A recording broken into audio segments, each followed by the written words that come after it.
You are right. Well, none of us have to do this job. Chris, I think we're ready. Okay. Welcome to the study session for Monday, May 4th, 2020. Jane Foltz, City Manager. Okay, thank you, Mayor. So just as a reminder, this study session is to prepare you all for our next meeting on Monday, May the 11th. And we're using this live streaming and virtual way of doing business due to the COVID-19. And joining us today is Jeff Wilkins and his attorney Craig Altenhofen. That's where he's at. And Jane, just to clarify, Craig is not president. This is where I work. oh, okay. We're just on Craig's computer. So it's just Jeff and I. Okay, thanks, Okay. Tina. So Jeff and Steve are on that window. And then Aaron's joined us as well. So getting started with our study session item, I do have an addition that just came in this morning, and I think it's it's going to be number 5, CARES Act grant offer. This is the $30,000 for the airport operations that we're getting through the CARES Act, and it's just asking for the State Commission to authorize myself to sign that grant and start that proceeding. So we'll have that on the consent agenda. But it came in this morning, we thought it was important to go ahead and move on it. Will that buy a new hangar? I don't, we have insurance for that, and we're meeting with the adjusters in the morning, and I'll give you a full report when we're done with these items.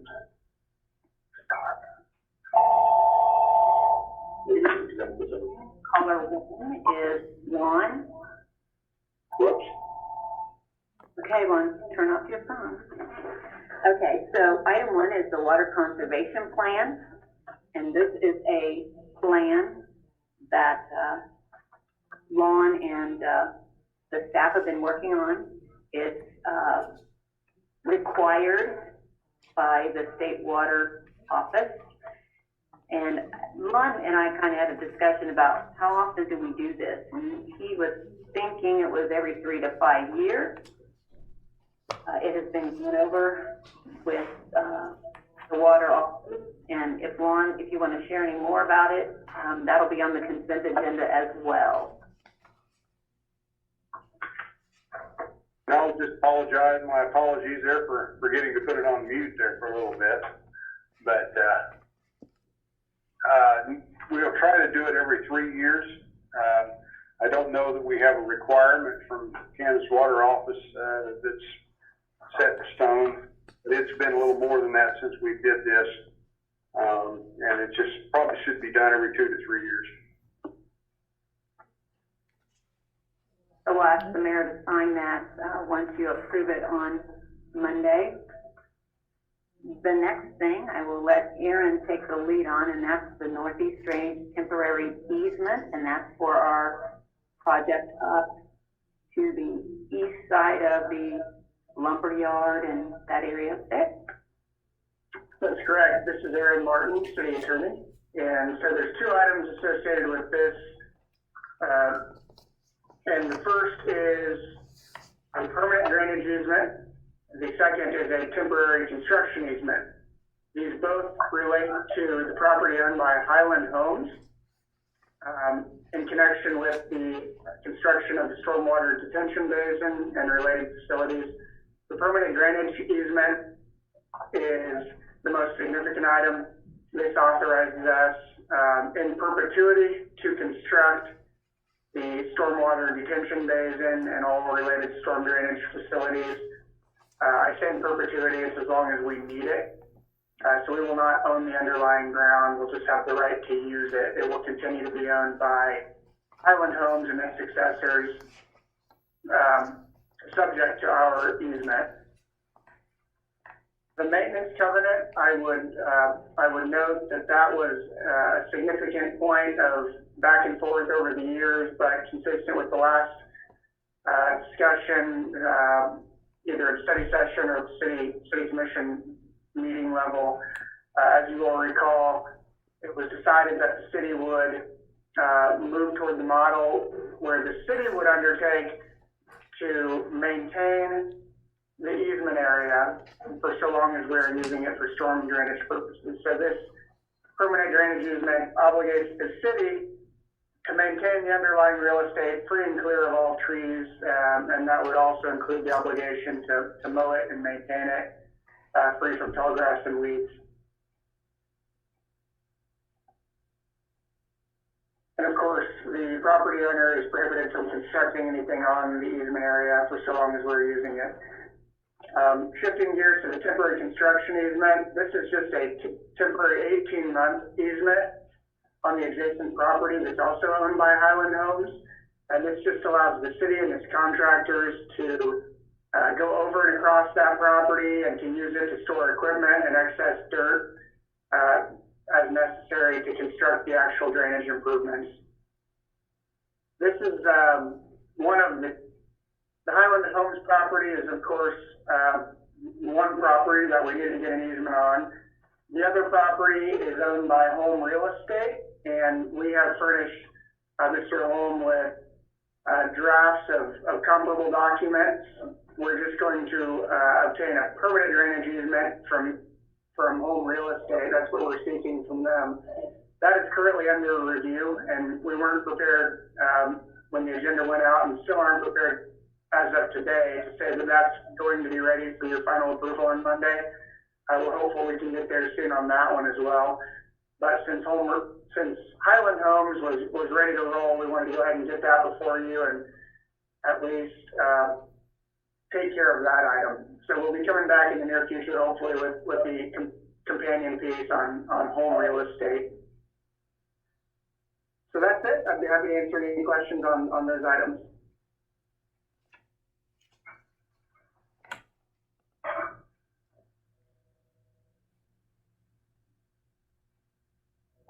Okay, so if there aren't any, I'll turn it back to Jane, but these will just be approved on Monday via a resolution.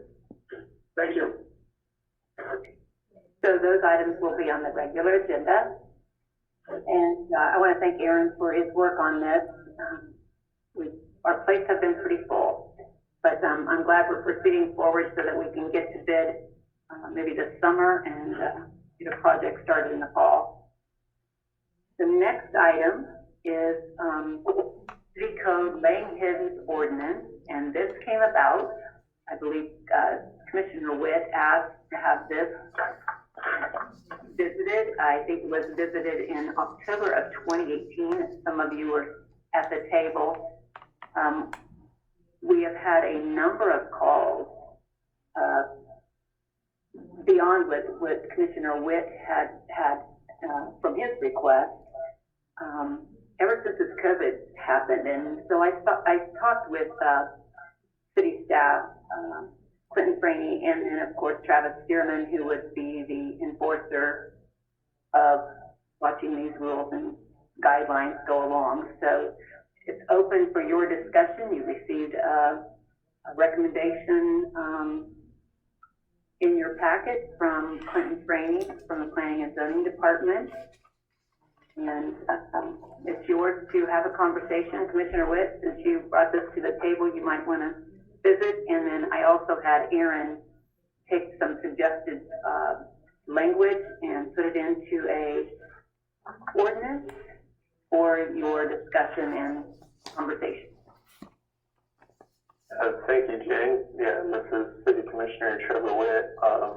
I wanted the commission to come back and look on this topic because this was brought up just before I started on the commission, and I was one of those people that filled out the survey that went out to the town on whether or not people wanted this, and I was one of the ones that was for it at the time. And also, like Jane said, with this current COVID situation, I've had people come and talk to me about why the city doesn't allow this. And so I got to thinking again that the city had talked about this not too long ago. And so I looked back up at those past agendas and also found the old survey, and I was going through reading those responses and looking at that response rate. And from my understanding is that the issue got tabled because there wasn't a commissioner wanting to sponsor the topic, and so that's why I talked to Jan and said I'd be willing to sponsor it, and I'd like to hear what the other commissioners think. I think from looking at the split support of this, where you've got over 50% of the respondents were for it, something that I also noticed in those responses, a large majority of the people for it actually put their names next to their responses and also posted quite a few positive comments in there as well. The ones against, I think I counted 2 that put their names next to it, and very few left comments, particularly even comments with their name next to it. So I think with the amount of people who are wanting this and then that are willing to put their names behind it, shows that it should at least be something that gets put up for a vote amongst the commission. So, but yeah, I would love to hear what the other commissioners think. This is Chris Osterman, Mayor. I was involved with this, and one of the reasons I wasn't readily looking at the forum was because all the responses came from a certain area. And it wasn't citywide, it just seemed like it was clustered in a certain area, which meant to me that not everyone was so receptive, only a certain group in a certain area. And that's why it kind of put me back thinking, well, was this forum really a transparent view from the city population? And the second thing was, I had a lot of calls for negative on this. A lot of people who have homes that are on the higher end wouldn't really be receptive to having chickens from the next door neighbor. And that was one of their items that they did bring up. So with that said, it seemed there was a lot of negativity that a lot of people didn't see, and that's why it fell through. This is Commissioner Marshall. I too voted against having chickens, and one of the reasons I did because of the burden it puts on Travis with all of the other things he has to take care of. Who's going to count the chickens? If the neighbor gets mad at a neighbor and, oh, well, he's got 7 chickens over there, I think it puts an undue burden on the city staff. Right. This is Commissioner Ryan. But to that point, and kind of to the point that Mayor Oster was discussing, was maybe having nicer homes that didn't want them next door to themselves. There are already instances where that happens. You have a house maybe next to me that's got peeling paint or junk in the yard. There's an avenue to address that. And I think it's the same situation with this. If you're having an issue, you know exactly where to contact if you're having issues with it. I think maybe it'd be a good question for Travis if he's on board with taking this under his, no pun intended, but under his wing. Is Travis on? He's not. Travis is not on the line, but he and I did have a discussion, and he doesn't have an opinion one way or the other. He will do his job. As Travis said, in many other cities that have this ordinance, there will be a lot of people start out with it, and then once the newness wears off, those people that are really committed are going to be the ones with chickens.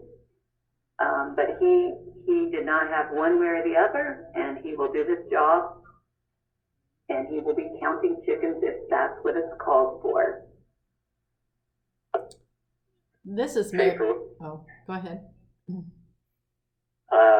I voted against it last time, but I've changed my position on this, and I would be supporting the rewriting the ordinance to allow laying hens. This is Commissioner Trevor Witt. Do any of the other commissioners have any specific thoughts related to the draft ordinance that was included in the agenda?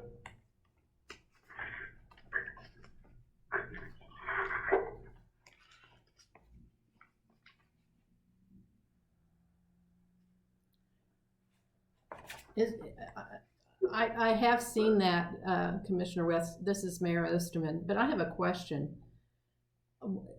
Can we put this as a conditional use, where the neighbors have a yay or say if they would allow it?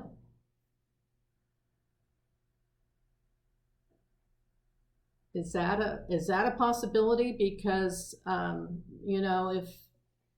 that's going to create some hardships for neighbors, because if you're one neighbor 2 doors down and you have chickens and you don't want chickens, what kind of voice can you have that you don't want it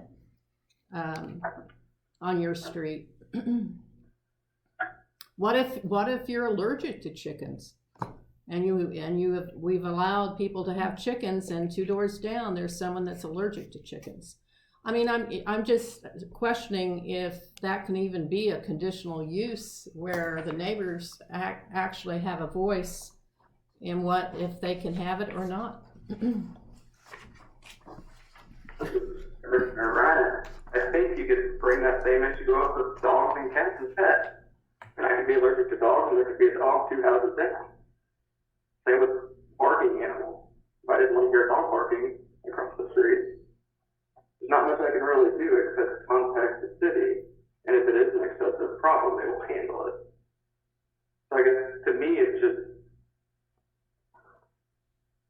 I'm in favor of allowing it and just letting it run through these avenues where every other animal in town has to run through.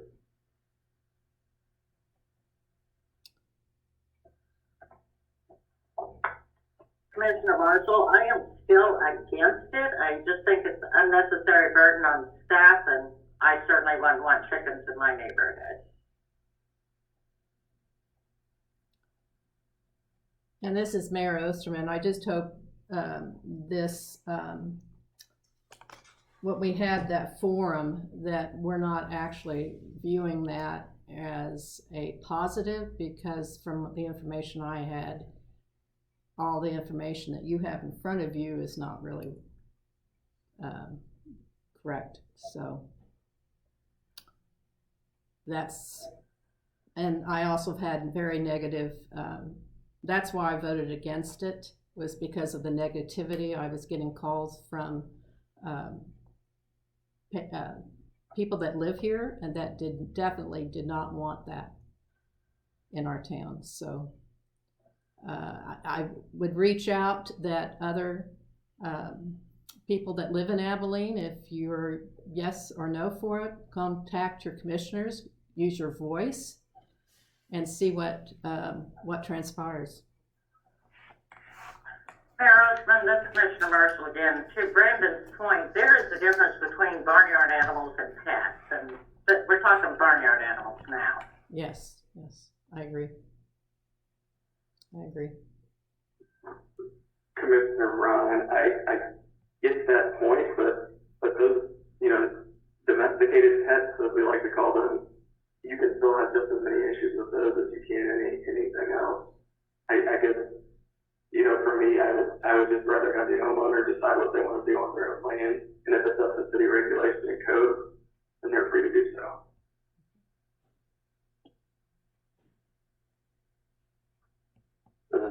Commissioner Witt, Jane, have we received any, with this being on our agenda, have we received any public comments? We have not, but I think once this hits the paper, Mm-hmm. hopefully have some public comments, probably for and against. And so if you would like, I'm sure Tim's listening, Tim Moran from the Abilene Reflective Chronicle. I think that's a great place. They can send their comments to the city clerk, Penny at AbileneCityHall.com, and she will be able to read those to you at our meeting on Monday, where you can make a decision.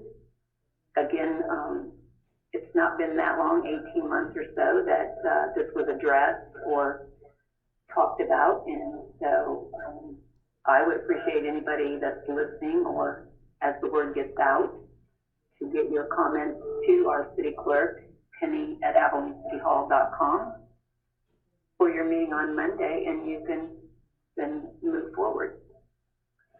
Yeah, thank you, Jane. This is Commissioner Witt. Yeah, that's exactly what I'd like to see is an article go out in the paper. And I also think one of the things that was also missing from the last time this was in open discussion was a specific ordinance written out, and we have that here. That from reading through it, it's pretty restrictive, and so highlighting the high points of that in that article, so people can see if it were to go into effect, what the restrictions would be to protect some of the things that some of the other commissioners have discussed. So, and having those public comments a part of that would be helpful, because yeah, we can all have conversations on the side, but I really find a lot of meaning when somebody is able to put their name behind somebody behind an opinion in a public forum. So, yeah. Commissioner Marshall again, I agree with you, Commissioner Witt. It needs to be put before the public instead of 5 people making that decision. Hopefully we'll get some comments so we know which way to go. If people want it in their yard, fine and dandy, that's their yard. It's not an ordinance yet. But I think people need to have a chance to voice their opinion. I agree. This is Mayor Osterman. This is the reason we do this, is so that people can voice their opinions. So with that said, we'll go to the next item. Okay, thank you, Mayor. The last item, well, next to last, because I did have an addition, the business plan with New Horizons Hemp Processing, and so Tina Kelly and Jeff Wilkins are on, and I'll let Jeff and Tina take the floor. Well, thank you to all the commissioners. We appreciate you inviting us back. We hope the information that we sent to you last Thursday kind of gave you a pretty good oversight of what we're thinking about doing, and we'd sure like to just open it up for any questions that you guys might have. Jeff, this is Commissioner Marshall. I appreciate you sending the information. This was lacking at our last meeting, and we needed to know if you met the criteria of our land plan, and I appreciate what you're doing. And thank you for your work in getting us this information. Well, yeah, thank you very much. It's our pleasure. One thing we've sure learned with this hemp industry, things change by the day. So, we've really, put a lot of thought into this, and, it's pretty important to us that we have, a pretty good footprint here in the Abilene area. And with the things that are happening just even since yesterday, things are moving forward for us as far as, a brand recognition.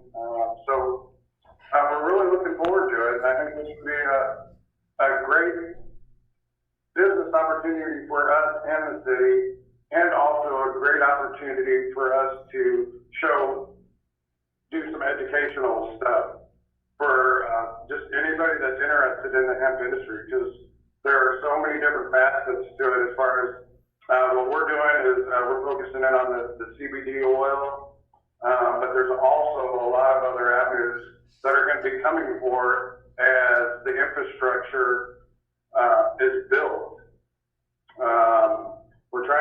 The infrastructure is over in China, and we're trying to bring it back here. But it's going to take quite a bit of money to get that to happen, so it is coming, but it is something that we're also looking into the future, you know, and possibly moving this past just the CBD oil and looking into other, you know, avenues of processing or anything that we can do to just help the industry, and be an educational force for the industry.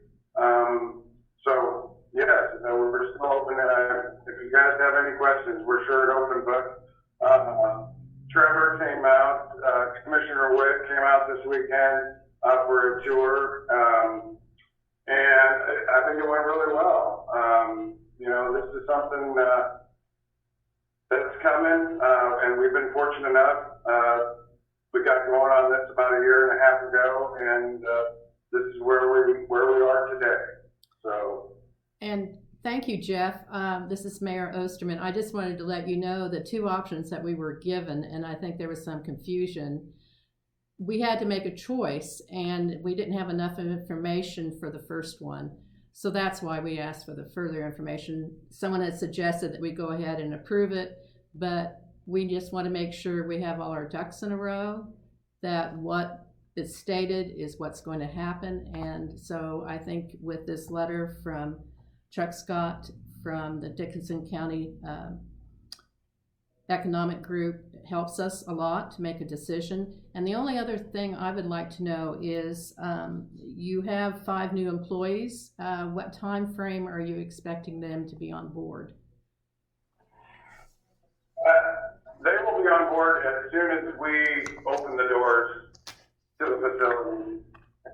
Okay. At the new location. Yes, we'll have them in place before we open. Thank you. And I just also want to, sorry, Commissioner, go ahead.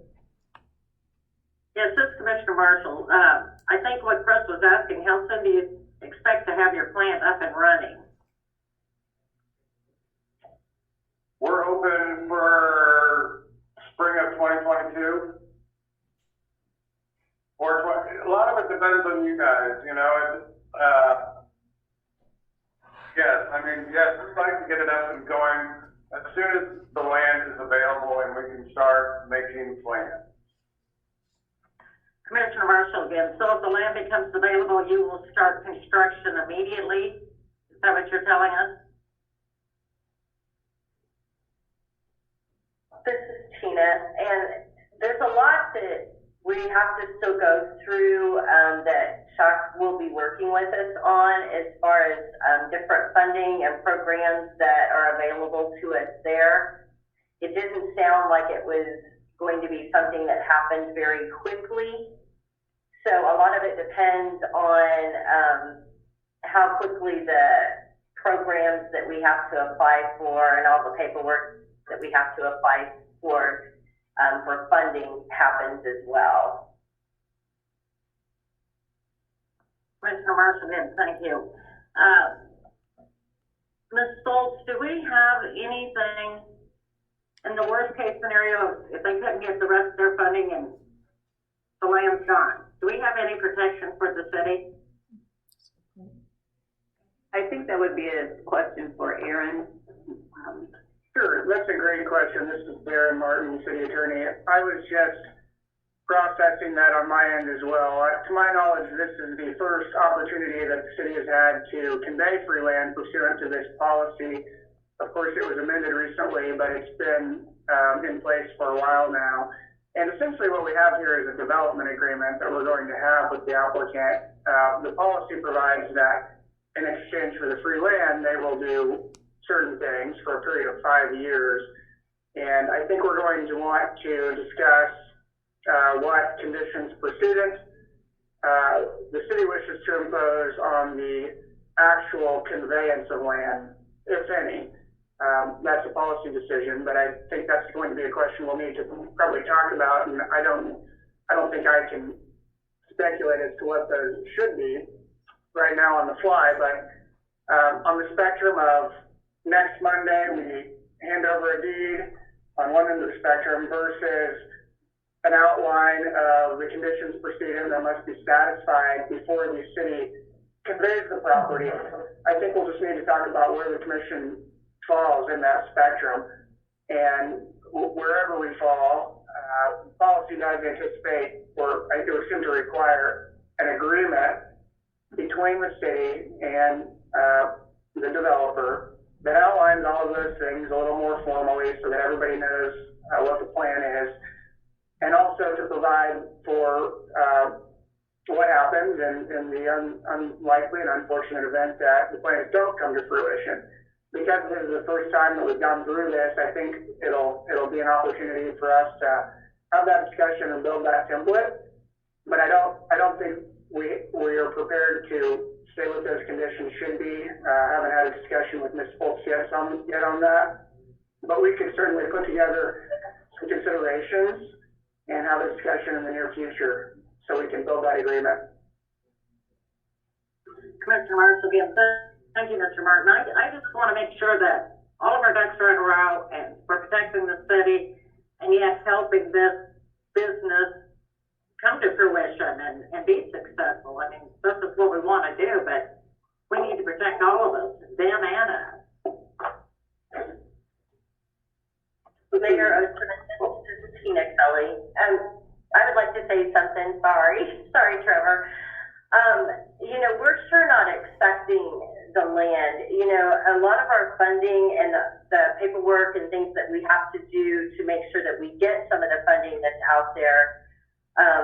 We met with the Department of Commerce, and there's several steps in this process. And, Jeff and I sure are not expecting you guys to give us the land if that funding does not become available to us. And this is Mayor Osterman. Thank you for saying that. I agree with Commissioner Marshall. We need to be a little more proactive on how this transpires so that makes sure both ends are protected. And we want you to be successful, but we also want to make sure if this does not work out that we have some options ourselves.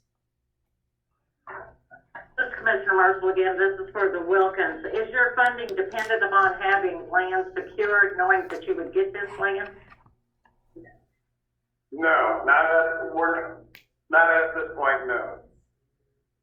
Okay, we certainly wouldn't want to hold you up in the process, but there's many steps for you, but I think there's steps for us. Yes, and us getting the land is going to be, once we find a way to have a piece of land, then we'll move forward with the other funding. But we want to have some place that is secure so we know that we're going to be successful with whatever kind of funding we intend to get. This is Commissioner Brown. Yes. Sorry, I lost my train of thought. I never, as a city, never want to be burdening a new business that's linked to open in town. And I think, because we haven't looked at this free land issue in so long, unfortunately, I think Tina and Jeff are kind of getting the unfortunate brunt of that because we don't have any plans put in place. So it may take a couple of weeks longer than in the future if we already had this framework. Because I agree with those protections that we need to where if we deed the land over in a month and nothing happens and the land just sits vacant, that obviously is not a good use of our freedom policy, and we just lost that asset, as well as scares me with some of these starting companies, where they could be around, and I'm not saying this is going to happen. I'm sure it doesn't, and I don't foresee it to happen, but they could be out of business in a year. That's also another concern. What happens to the land then? Do they hold on to it since we've already deeded it over to them? That's some protection I would like to see. This is Aaron Martin again.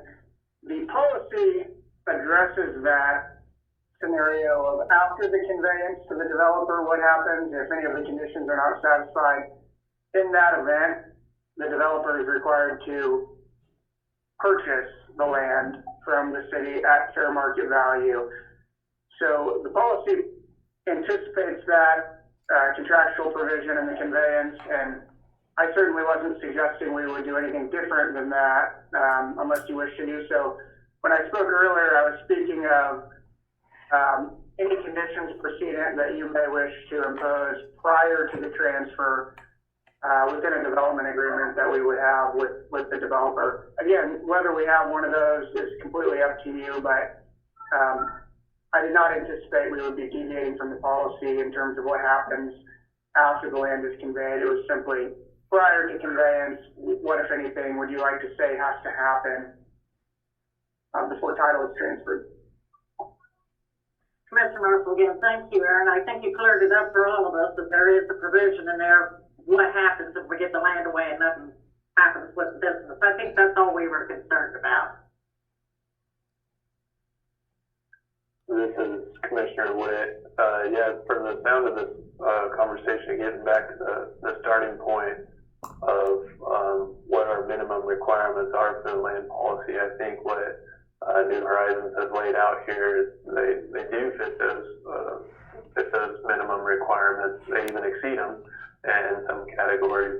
So with some of the contingencies that they have of securing funding and things going forward, I think it sounds like something that would be good is some level of commitment from the city, saying that provided that that this business is able to get their funding secured, and then we can move forward with giving this free land, and then having the policy as it's written as our protection of seeing that it's 5 years of them reporting, ensuring that they're still adhering to those minimum requirements. So, but yeah, I think if we were able to do some level of commitment as a city, maybe that would help them as a business move forward and continue their planning with a little bit of security on what our stance is. This is Commissioner Marshall again. I think Trevor just echoed everything we're all thinking. We wanted to make sure that we stay within the framework of our land policy. That's why we have a policy. I think the only concern was the land, and Aaron's cleared that up for me, and I just wish him great success. And I'm ready to commit. Commissioner Schaefer, this would be a question, I guess, for Jane. What kind of infrastructure would we have to install? And I don't need that answer today, but that's just something we need to have on the burner. This is Jane Foltz, City Manager. Thank you, Commissioner Schaefer. We have had some conversation about that, and we will have answers for you as we move forward.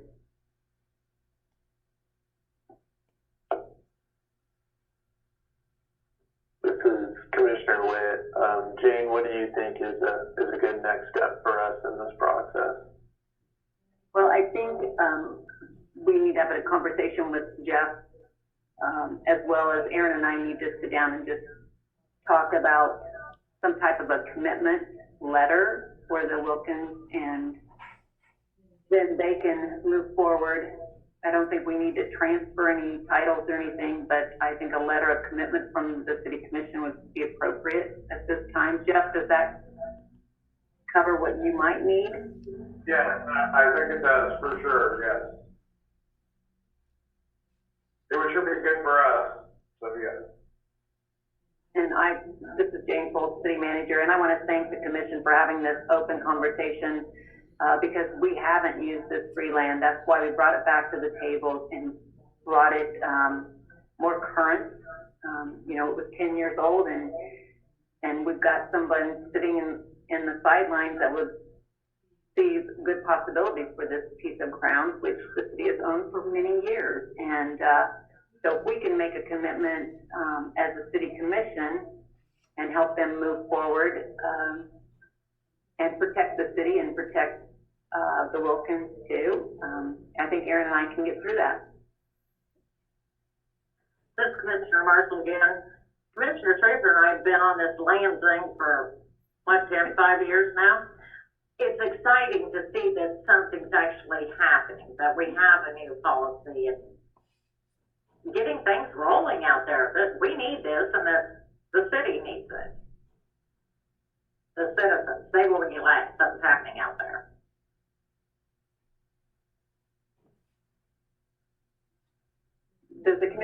any more questions or concerns, comments for Jeff and Tina? Commissioner Schaefer, not for Jeff or Tina, it's a bit of a bird walk, but we also have some ground out there that's not industrial. It's a little east of that, but haven't heard anything about the Highlands in a while. You are correct, Commissioner Schaefer.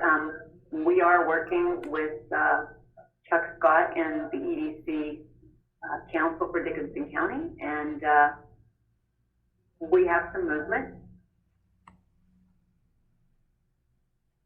Okay, that's good enough. Thank you. Okay, we're done with this topic.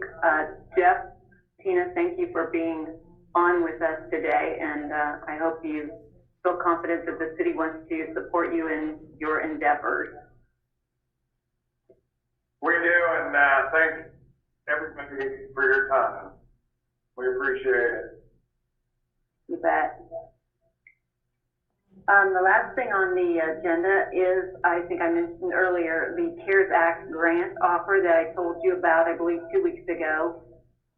This is part of the COVID-19 relief. We received a $30,000 airport grant for operations, and we'll have this on the consent agenda, and we're asking that the city commission authorize myself, the city manager, to sign for this grant, and then once that is done, then it will all kind of transfer through our city attorney's office, and that will be for operations at the airport. So we'll have that on the consent agenda. And then last but not least, I do have a city manager's report. It's a little lengthy as things went on this morning, and I just wanted to bring you up to date on how things have gone today. So the storm that passed through Abilene this morning with high winds, large and small hail, caused significant damage to the Abilene airport. The city's T hangar was destroyed. The airplanes housed inside were damaged as well. Owners of those aircraft have been notified. We are meeting with our insurance adjuster tomorrow morning. Staff is currently assessing other damage throughout the city properties, and there was significant damage throughout the downtown as well, if any of you have been that way today. Several residents and businesses recently receiving that storm damage this morning. We started getting calls probably 2 hours after this event. And we had people who were wanting to solicit work, roofing, cleanup, etc. And we do have a process for that. We have a city's solicitor or canvasser license application. We've posted that on Facebook following this meeting. That will also be posted on our city website. And we want to tell our citizens that they will be carrying a license if they have gone through the proper channels. We've already heard that there's been door hangers. There have been people knocking on neighborhood doors, asking to look at people's roofs. They were sent by the city. They were not. So we want to be very clear that there is a process, and we have posted that on Facebook, and we will have it posted on our city website following this. And we will make sure that Tim Horan at the Abilene Reflective Chronicle picks this up as well. That was very concerning to me, sitting in this chair. The short time that I have, it did not take very long for those people that are soliciting that business to get here, but they've got steps to go through. Oh, Tim, look at you. Commissioner Schaefer is holding up a door hanger, so. Found this on my door when I came into this meeting. Okay, thank you for sharing, Tim. Also, I want to commend the city staff for their haste in which they moved to clear streets and parking lots. There were power outages throughout our downtown, including the city building, which has now been restored. Power to the water treatment facility is on a backup generator at this time. There were, I believe, 6 or 7 power poles leading to our wastewater facility that Evergy has been working on all day, and last we heard that should be restored by midnight tonight. Also, if citizens find our American flags that are blown down on the ground, if you could, just please bring those to the Public Works Department at 601 Northwest 2nd, and we'll see that they are properly returned to their height on our poles. We have not received any reports of injuries to any citizens, which is a blessing. Public Works will open access to the South Cherry Street, our old city down location, tomorrow morning at 7 a.m. until 7 p.m. The city can only accept limbs up to 12 inches in diameter, and this will continue through Friday at the latest at 7 p.m. And if we see that no one's coming along with debris, we will then close it early. The county landfill is going to open a couple extra hours today until 7 p.m. for people to haul their limbs, and they can take bigger limbs. And there were some very large trees in my neighborhood that were pulled out of the ground or blown over, one or the other. But we can't accept those at our location here in the city due to regulations. And then back to regular business. Finance Director Marcus Rothschild will be presenting an update on the utilities for the city at the next city commission meeting. As you know, we're on a 3-year cycle. I think we're in year 2 of that 3-year cycle, just to bring you up to date on how those revenues are coming in. And then staff continues to work on the 2021 budget, and we will be presenting specific numbers to the commission for review in the next few weeks and months. So the event this morning was quite shocking.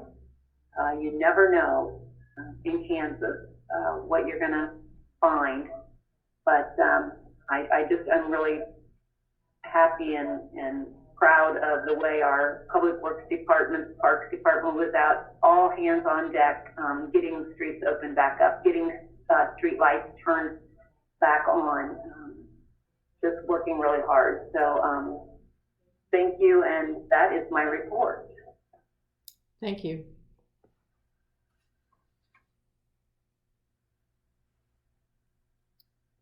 With that said, if there's no more comments, this will end our study session for Monday, May 4th, 2020. Thank you.